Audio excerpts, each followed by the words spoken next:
इनके पास भी समस्याएं थी। मैं उसी चीज़ को थोड़ा सा रिपीट करना चाहता हूँ। ये हमारी गलती नहीं है। हम जिस देश में जी रहे हैं, हमारे यहाँ निगेटिव की तरफ आदमी का ज़्यादा फोकस होता है। ये गलती नहीं है, ये नेचर है। थोड़ा सा ऐसे समझते हैं, आप के रूम में दो फोटो लगी हुई हो, एक लक्ष्मी जी की, एक ऐश्वर्या राय की, निगाह किधर जाती है?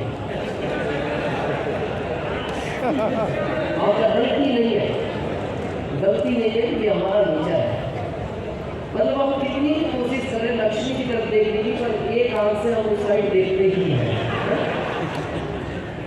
जबकि हर आदमी जिस चीज के लिए काम कर रहा है, यानी पैसा, वो लक्ष्मी है, तब भी हमारा फोकस उधर नहीं है। जहाँ से हमें कुछ नहीं मिल सकता, जहाँ तक हम जा भी नहीं सकते, ना हमें कोई वहाँ मिलने दे, लेकिन हम उधर देखते हैं। अब उसका क्या ऑप्शन है कि इस तस्वीर को हटा तो सकते हैं, जगह दोनों है कि हमारा हमेशा फोकस लक्ष्मी की तरफ हो। मीटिंग हॉल में सर, उसके लिए इसी तरह के जो फंक्शन है सर, जिस फंक्शन को आज आप अटेंड करने आए हैं, इस तरह के फंक्शन से अगर आप जुड़े हुए रहते हैं तो आपकी निगाह उधर आऊँ जहाँ फंक्शन बाहर हो रहा हमेशा लक्ष्मी की तरफ रह सकती है, और लक्ष्मी की तरफ अगर निगाह रहती है तो फिर धन की बरसात होती है। ऑफिस में यस सर। अब प्रधान समय एक बात की टूल्स, इस तरह के प्रोग्राम टूल्स का काम करते हैं, क्योंकि ये थर्ड पार्टी का बिजनेस है। हम किसी को बताकर ज्यादा नहीं समझा सकते जितना हम दिखाकर समझा सकते हैं। भीलवाड़ा हम भी जब शुरू में आए थे तो कंपनी का एक बहुत छोटा सा ऑफिस हुआ करता था। हम उसको दिखाया करते थे लोगों को कि ये हमारी कंपनी है, और आज आप गर्व से कह सकते हैं कि मेरे को ये कहते हुए गर्व होता है, मैं ईगो में नहीं बोलता, कि जितना बड़ा आज हमारा ये सिस्टम बन चुका है, जितनी बड़ी जगह प्रोधान करने का इस रोड के बाद कितनी कैंपस हो रहे हैं, और ऐसी भारत में कई जगह है। यानी जितनी बड़ी जगह में हमारा ऑफिस है आज आरसीएम का, भारत की सारी कंपनियों के ऑफिस को अगर इधर लाया जाए तो भी जगह बचती है। हम कुछ कंपनी के साथ हैं, लेकिन अब मैं जो मेन बात आपसे कहना चाहता हूँ, क्योंकि हमारा 4 बजे का प्रोग्राम है, डीसी सर को हमें सुनना है। यहाँ बहुत सारे सीनियर हैं, पीयूसी होल्डर होंगे, डीपो के मालिक भी हो सकते हैं। हमारे टाइम पे एक प्रोडक्ट बनाती थी ये कंपनी कपड़ा,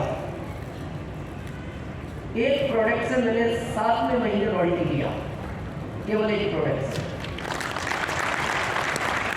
उसके बाद 3 प्रोडक्ट आए, पेस्ट, नहाने का साबुन, कपड़े धोने का साबुन, ये सारे अमीर वाले सीनियर जानते होंगे। उस प्रोडक्ट से मैंने 15वें महीने टेक्निकल किया, ठीक 8 महीने बाद केवल 3 प्रोडक्ट थे। फिर कंपनी के लगभग 20 प्रोडक्ट हो गए।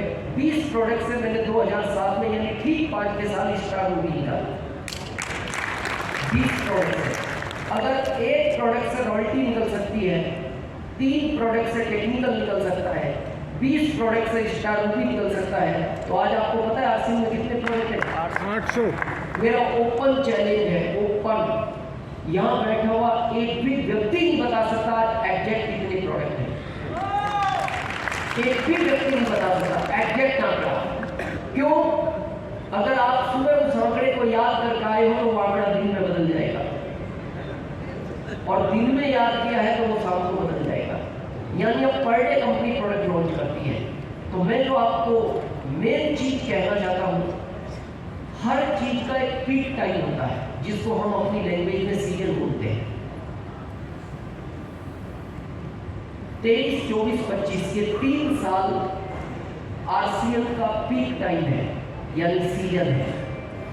और अगर इस 3 साल में आपने आरसीएम में जो भी करना है, जितनी भी मेहनत करनी है, अगर 3 साल आपने ये मेहनत कर ली, तो मैं आपको ये वादा कर सकता हूँ आने वाली 7 पीढ़ियों में आपके परिवार में कोई गरीब बच्चा जन्म नहीं होगा।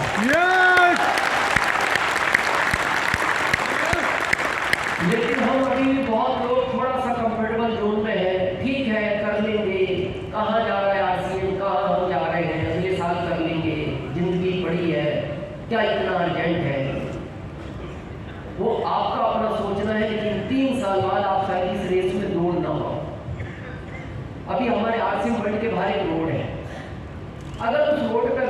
500 लोग दौड़ रहे हो, जैसे सुबह भी एक मैराथन दौड़ रही थी, अगर 50 लोग दौड़ रहे हो या 500 लोग दौड़ रहे हो तो आप भी उसमें अगर इंटर होना चाहे तो इंटर हो सकते हैं, क्योंकि भीड़ बहुत कम है, 500 ही लोग हैं। लेकिन अगर उसी रोड पर आज 5 लाख लोग पहले से रेस में हो, आप उस भीड़ में इंटर नहीं हो सकते, क्योंकि वो भीड़ आपको इंटर होनी ही नहीं देगी। और गलती से अगर इंटर हो भी गए तो फिर वो भागती हुई भीड़ आपको कुचल जाएगी, वो आपको भागने नहीं देगी। यानी ये 3 ही साल है आपके पास जो करना है। हमारे टाइम में ये सारे सीनियर बैठे हैं हमारे, मैं 1 महीने की 48 मीटिंग करता था। हमने अभी गलती क्या करी, हमने अभी होम मीटिंगें बंद ही कर दी, प्लान दिखाने ही बंद कर दी। बस एक सेमिनार होती है महीने की, बस उसमें लोगों को इन्वाइट करते और बैठा देते। इस तरह आप बहुत बड़े लेवल पर नहीं पहुंच सकते। थोड़ा सा आज से अपने काम को चेंज करो। देखो 2 चीज होती है, मैं कई बार बोलता हूँ, नेटवर्क ये टीम वर्क है। इसमें एक आदमी अपनी मेहनत से नहीं जीत सकता, इसमें टीम काम करती है। और आपकी टीम में कौन कब आएगा ये आपको पता नहीं लगेगा। आपने कभी ऐसा सुना कि आज सचिन जीत गया, आज सहवाग जीत गया, आज धोनी जीत गया, ऐसा सुनते हो कभी आप? नो। क्या सुनते हो? आज भारत की टीम जीत गई। यहाँ बहुत सारे लोग क्रिकेट के बारे में जानते होंगे, किसी से भी पूछो क्रिकेट में कितने प्लेयर होते हैं तो क्या जवाब मिलता है, और आप भी शायद वही जवाब देंगे 11। सब 11 ही बोलते हैं। गलती हमारी नहीं है, क्योंकि काम 11 ही करते हैं, लेकिन टीम में प्लेयर होते हैं 16। यस। 5 वो प्लेयर हैं जिनको आप जानते नहीं, जिनको भारत नहीं जानता, क्योंकि वो काम नहीं करते, वो केवल एक्स्ट्रा में रखे गए हैं कि कभी जरूरत पड़े तो इनको काम में लेंगे। 11 को आप इसलिए जानते हो क्योंकि 11 ही पसीना बहाते हैं। वो 5 तो एसी के केबिन में बैठे रहते हैं और आराम से अपना कोल्ड ड्रिंक पीते रहते हैं। जो ये 11 खेलते हैं, तो आपने जब वो मैच देखा होगा जिसमें इंडिया ने वर्ल्ड कप जीता था, तो जब इनमें से कोई चौका छक्का मारता था और वो वर्ल्ड कप इंडिया ही जीता था, आप सबको पता होगा। वर्ल्ड कप जीतने के बाद 2-2 करोड़ का चेक हर खिलाड़ी को उसी समय दिया गया था, 2-2 करोड़ का। किसको? 11 को, 16 को, 16। 5 को किस बात का मिला? केवल वो टीम का हिस्सा थे, इस बात का उनको भी 2-2 करोड़ मिला। जब वो मैच चल रहा था तो आपने कई लोगों ने उसको टीवी से लाइव देखा होगा, जब उनमें से कोई चौका छक्का मारता था आप उछलते थे अपनी सीट से। क्यों? आपको भी लगता था कि 2 करोड़ में से कुछ मेरे को भी आएगा? क्यों? आपकी भावना थी देश के, आपको भावना में उछलते थे। लेकिन ये जो पीछे 5 केबिन में बैठते थे ये भी उछलते थे, ये भावना में नहीं, ये उन 11 का जोश बढ़ाने के लिए उछलते थे। और मानो अपना भी हिस्सा है, क्योंकि तुम जीतोगे तो ही हमें पैसा मिलेगा।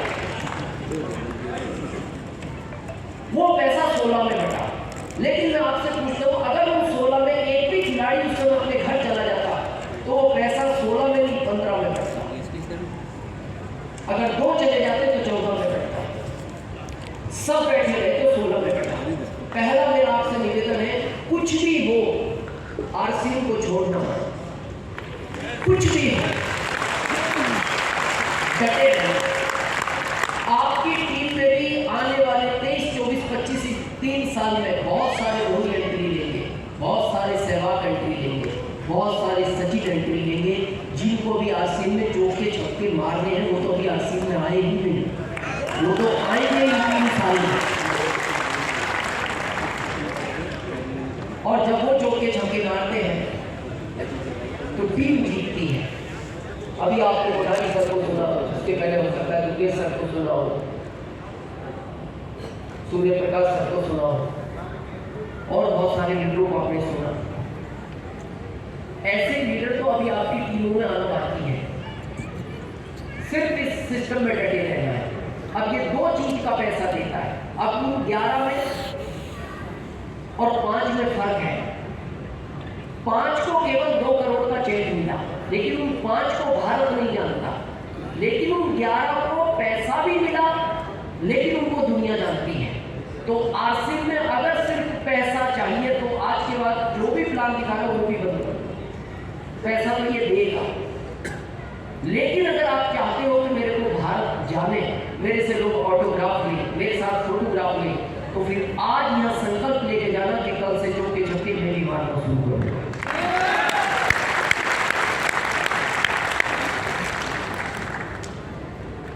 अब प्रश्न आता है कि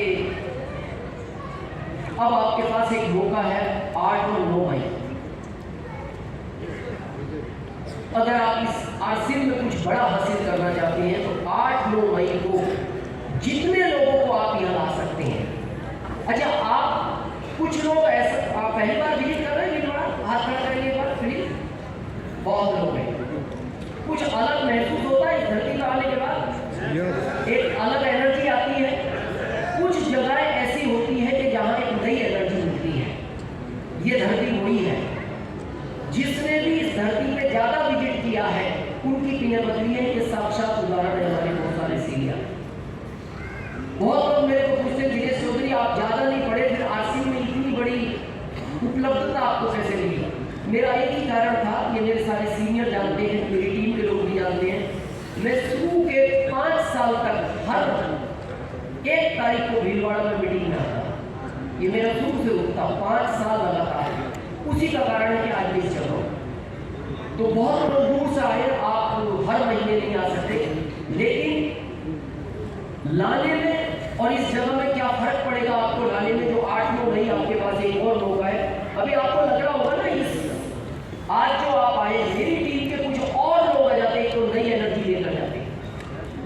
तो अगर जिनसे मिस हो गया है तो 8-9 मई मौका है। किसी भी नई टीम पर उनको आप 8-9 मई को इस भीलवाड़ा में ला सकते हो, जहाँ उनका सेलिब्रेशन होगा जिस तरह आज हुआ होगा। क्या फर्क पड़ता है? बहुत लोग कहते हैं सर भीलवाड़ा में क्या है, मैंने मीटिंग देख ली ना मेरे शहर में, मैंने तो अभी ये जो पिक्चर देखी ना, मैं जाकर अपनी टीम को दिखा दूंगा। यहाँ लाने की क्या आवश्यकता है? ये तो फैक्ट्री में घर बैठे देख लेगा। यहाँ लाने में और घर बैठ के देखने में फर्क है, उसको समझे थोड़ा सा। यस। एक बार स्वामी विवेकानंद जी कहीं जा रहे थे, रास्ते में एक मंदिर पड़ा, तो वो मंदिर में दर्शन करने गए और दर्शन करके जब वो बाहर निकल रहे थे भगवान के, तो एक आदमी साइकिल अपनी कमर से लगा के खड़ा था और बाहर से भगवान के दर्शन कर रहा था। तो स्वामी विवेकानंद जी ने कहा, बेटा अंदर चलो, अंदर चले जाओ, अंदर भगवान है, अंदर दर्शन कर लो। उसने कहा, किसने कहा अंदर भगवान है? भगवान तो कण कण में है, रज रज में है, हर जगह भगवान है, मेरे यहीं से दर्शन हो गए। बोले बेटा अंदर जाओगे तो और अच्छा रहेगा। बोले नहीं, मैंने यहीं से कर लिए, आप कर आए ना अंदर, आप भी ठीक है। उसके बाद स्वामी विवेकानंद जी निकल गए। थोड़ी देर बाद वो आदमी साइकिल लेके निकल गया और स्वामी विवेकानंद जी को क्रॉस कर दिया। थोड़ी दूर आगे चलने के बाद वो देखते हैं कि वो आदमी धीरे धीरे पैदल पैदल चल रहा है। तो स्वामी विवेकानंद जी ने पूछा, बेटा क्या हुआ? बोले मेरी साइकिल की हवा निकल गई। बोले भर लो। बोले कहाँ भरूं, यहाँ तो दुकान ही नहीं है। बोले हवा तो सब दूर है, इसकी टोटी खोल के भर जाएगी। तो उसने कहा जो है वो भी निकल जाएगी। बोले फिर? बोले इसमें अगर हवा भरनी है तो इसको इकट्ठी एनर्जी चाहिए, प्रेशर चाहिए, जिससे इसमें हवा भरी जाती है। स्वामी विवेकानंद जी ने कहा, बेटा यही बात मैंने तेरे को थोड़ी देर पहले समझाई थी कि भगवान शब्दों में अंदर जा एक्स्ट्रा एनर्जी मिलती है। अगर आपको आरसीएम को बड़ा करना है तो आप कोशिश करो कि हर महीने या 2 महीने, 3 महीने, 4 महीने में अपनी टीम को जितना विजिट आप यहाँ करा सकते हो, उतनी बड़ी टीम आपके सीने पर हो सकती है, उतनी बड़ी टीम। तो अब आपके पास मौका है 8-9 मई। अभी कोठारी सर ने एक बात कही, हम सबके पास समस्याएं हैं, थैंक्स देना चाहिए उस गॉड को कि उसने आपको उतनी ही समस्याएं दी हैं जितनी आप सहन कर सकते हो। हमें थोड़ा सा लगता है, कई बार हमारी अप्लाई कहती है अभी तुम्हें 20 लोगों को लाना था भीलवाड़ा, तो वो कहता है सर आप तो समझते नहीं, मेरे साथ क्या समस्या है आप जानते हो? हाँ बोले मैं नहीं जानता। बोले आपसे ज़्यादा समस्या है मेरे पास, अप्लाई से ज़्यादा समस्याएं आपके पास नहीं हो सकती, अप्लाई के पास आपसे जाना है। और भगवान को थैंक्स दो कि उसने आपको उतनी समस्या दे रखी है जितनी आप सहन कर सकते हो। एक बार क्या हुआ, इसी तरह का एक प्रोग्राम था, तो इसी तरह कोई एक मेन स्पीकर थे, उन्होंने कहा कि भाई कुछ काम बड़ा किया जाए, तो लोगों ने कहा सर बातों से बड़ा नहीं होता, आप समझते नहीं, फील्ड में समस्या ही नहीं है और आपके साथ तो कुछ भी समस्या नहीं है, हमारे शहर में तो बहुत समस्या है। दूसरा खड़ा हुआ बोलता है आपके शहर में कुछ भी नहीं है जितनी मेरे गाँव में है। फिर एक तीसरा खड़ा होता है, बोले आपके तो गाँव में कुछ नहीं जितनी मेरी गली में है। फिर एक चौथा खड़ा हुआ, बोले सर आपका शहर गली तो छोड़ दो, मेरी घर में जितनी समस्या है इतनी तुम सबकी मिलकर नहीं है। तो लास्ट में स्पीकर ने कहा एक काम करो, तुम अपने अपने कागज पे अपनी अपनी समस्याएं लिखो और ये बॉक्स में डाल दो, सब अपनी अपनी समस्याएं लिखते। जब मीटिंग खत्म होगी तो सब एक एक पर्ची बॉक्स में से निकाल लेना, जिस पे जो समस्या लिखी हुई हो वो उसकी वही समस्या रहेगी। मीटिंग के बाद जब सबने एक एक पर्ची निकाली तो एक ने उठाई, खुद देख के डर गया, बोले इतनी बड़ी समस्या, इससे तो मेरी वाली अच्छी थी। तो थैंक्स ऑफ गॉड का कि उसने आपको उतनी दे रखी है जितनी आप झेल सकते हैं। समस्याएं सबके साथ हैं, इन समस्याओं में इस बिजनेस को बड़ा किया जा सकता है। और आप सोचो समस्याएं खत्म हो जाए और बिजनेस बड़ा हो, तो इस दुनिया में समस्या एक ही बार खत्म होती है, उसके बाद कभी कोई समस्या नहीं आती।